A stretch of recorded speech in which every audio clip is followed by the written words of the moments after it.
सफाई करते समय एक खूबसूरत सफाई करने वाली महिला को अचानक लोहे का एक टुकड़ा रहस्यमय तरीके से हवा में लटका हुआ मिला। जैसे ही वह उसे उठाने के लिए नीचे झुकने वाली थी, सफाई करने वाली महिला अचानक 28वीं मंजिल से पहली मंजिल की लॉबी में गिर गई। वहां मौजूद सभी लोग यह दृश्य देखकर दंग रह गए। ऊपर लगे झूमर को देखकर सभी हैरान रह गए। वह महिला हवा से कैसे प्रकट हो गई? पुलिस जल्द ही वहां पहुंच गई और घटनास्थल की तलाशी लेने के बाद उन्हें लोहे का लटका हुआ टुकड़ा मिल गया। इस अज्ञात कलाकृति का सामना करने पर पुलिस को समझ नहीं आ रहा था कि क्या करें। उनके पास विस्फोटक विशेषज्ञों से संपर्क करने के अलावा कोई विकल्प नहीं था। विशेष उपकरणों की मदद से उन्होंने लोहे की चादर को सफलतापूर्वक उसके उड़न खटोले से मुक्त कर दिया। फिर उन्होंने इसे निकालने के लिए एक रिमोट टूल का इस्तेमाल किया और इसे एक अलगाव सुविधा में सील कर दिया। अनुसंधान के लिए वापस ले जाने के लिए तैयार।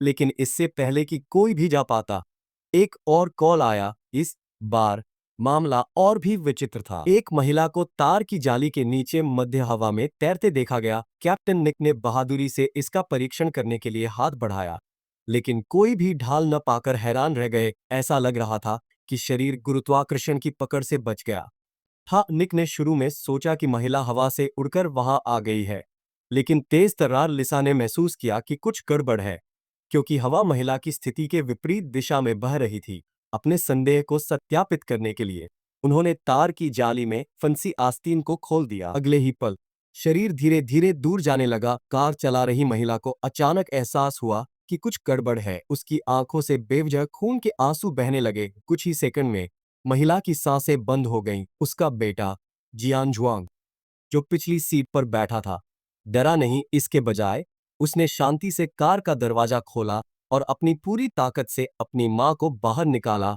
इससे भी अधिक विचित्र बात यह थी कि महिला का शरीर हवा में लटका हुआ प्रतीत हुआ और फिर धीरे धीरे दूर चला गया। जब पुलिस घटनास्थल पर पहुंची तो उन्होंने जो देखा उससे दंग रह गए। कैप्टन निक जियानजुआंग उस क्षेत्र का परीक्षण करने के लिए आगे बढ़े। शुरू में उन्हें संदेह हुआ कि कुछ चुंबकीय क्षेत्र को बाधित कर रहा है, लेकिन जब उन्होंने तार में फंसे स्वेटर को खोला, गुरुत्वाकर्षण से मुक्त हो जाने के बाद शरीर अनियंत्रित रूप से हिलने लगा। सच्चाई को उजागर करने के लिए दृढ़ संकल्पित समूह ने उनका पीछा किया। एक खुले स्थान पर पहुंचे। अप्रत्याशित रूप से उन्होंने 3 और शरीरों की खोज की। वे भी हवा में तैर रहे थे। इस भयावह दृश्य ने सभी की रीढ़ को सिहरन पैदा कर दी। वे जल्दी से सभी शवों को प्रयोगशाला में वापस ले आए। हालांकि मेडिकल परीक्षक द्वारा आगे की जांच के बाद उन्होंने पाया कि हालांकि शरीर में कोई नाड़ी या दिल की धड़कन नहीं थी, उनकी कोशिकाएं और दिमाग अभी भी सामान्य रूप से काम कर रहे थे। जैविक दृष्टिकोण से ये शरीर अभी पूरी तरह से मृत नहीं थे। जब वे अभी भी उलझन में थे, एक शव ने अचानक अपनी आंखें खोली। चिकित्सा परीक्षक उपचार शुरू करने वाला था, लेकिन शव ने फिर से अपनी आंखें बंद कर लीं। यह मामला स्पष्ट रूप से उनकी समझ से परे था। इसलिए सुराग की तलाश में पुलिस शव की खोज स्थल पर वापस लौट आई। फिर एक टीम के साथी ने अचानक जानकारी का एक महत्वपूर्ण हिस्सा वापस लाया। पास के निगरानी फुटेज के अनुसार महिलाओं में से एक ने अपनी मृत्यु से पहले एक पेट्रोल स्टेशन पर एक सुविधा स्टोर का दौरा किया था।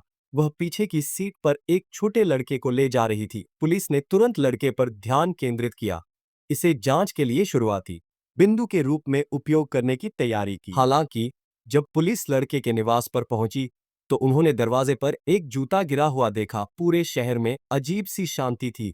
हर दरवाजा खटखटाने के बाद भी किसी ने कोई जवाब नहीं दिया। दोनों पुरुषों को तुरंत एहसास हो गया कि कुछ गड़बड़ है।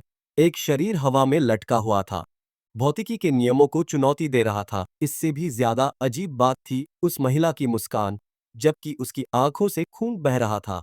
यह 5वां शव था जिसे पुलिस ने बरामद किया था। सुराग ढूंढते हुए उन्होंने जल्दी से मृतक के घर का दरवाजा खोला। उन्हें खाने की मेज पर खाना मिला। ऐसा लग रहा था जैसे लोग खाना खाते हुए एक साथ गायब हो गए हो। कोई और विकल्प न होने पर उन्होंने पास में ही अपनी खोज जारी रखी। इससे पहले कि वे दूर जाते, उन्हें एक अजीब मलबा मिला, लेकिन निक को बिल्कुल भी आश्चर्य नहीं हुआ। इसके बजाय उसने शांति से अपनी जेब से अपना उपकरण निकाला। जांच से पता चला कि आसपास का विकिरण स्तर अनुमत स्तर से काफी ऊपर था। कुछ गड़बड़ होने का एहसास होने पर उसने जल्दी से अपने साथियों को रोक दिया। पता चला कि यह पहली बार नहीं था जब भी मलबा दिखाई देता। बड़े पैमाने पर लोग गायब हो जाते। दोनों जल्दी से जांच करने के लिए शहर लौट आए। आखिरकार उन्हें दीवार पर निगरानी वीडियो से लड़के की तस्वीर मिल गई। उन्हें पता चला कि उसकी एक बहन है, इसलिए लिसा ने लड़की को फोन किया और उसे बताया कि वे छोटे लड़के को ढूंढ रहे हैं। अप्रत्याशित रूप से लड़की हैरान थी, क्योंकि उसके भाई की 6 महीने पहले एक कार दुर्घटना में मृत्यु हो गई थी। कोई अन्य विकल्प न होने के कारण उन दोनों को शव को प्रयोगशाला में भेजना पड़ा। जैसे ही मेडिकल परीक्षक एक नियमित जांच करने वाला था, उसने अचानक एक फुसफुसाहट सुनी। जब वह धीरे से जांच करने के लिए मुड़ी, तो उसने पाया कि स्ट्रेचर पर सभी शव अजीब तरह से मध्य हवा में निलंबित थे और एक ही समय में एक नाम पुकार रहे थे। जब लिसा ने कॉल सुनी, तो उसका चेहरा डर से पीला पड़ गया। नाम बिल्कुल उसी छोटे लड़के का था जिसे वे ढूंढ रहे थे। कोल को एहसास हुआ कि ये विचित्र घटनाएं निश्चित रूप से लापता लड़के से संबंधित थी। गहन जांच के बाद लिसा ने आखिरकार एक रहस्य खोज निकाला।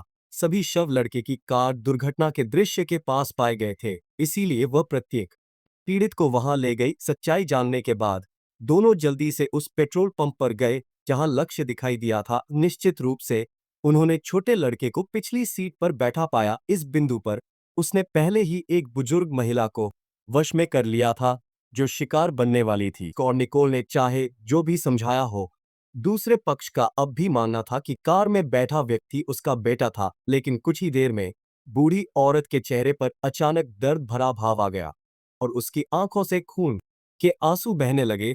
शव जमीन से ऊपर तैरने लगा। निकोल जल्दी से सुविधा स्टोर से बाहर निकली, लेकिन उसने पाया कि लिसा और लड़का गायब हो गए थे।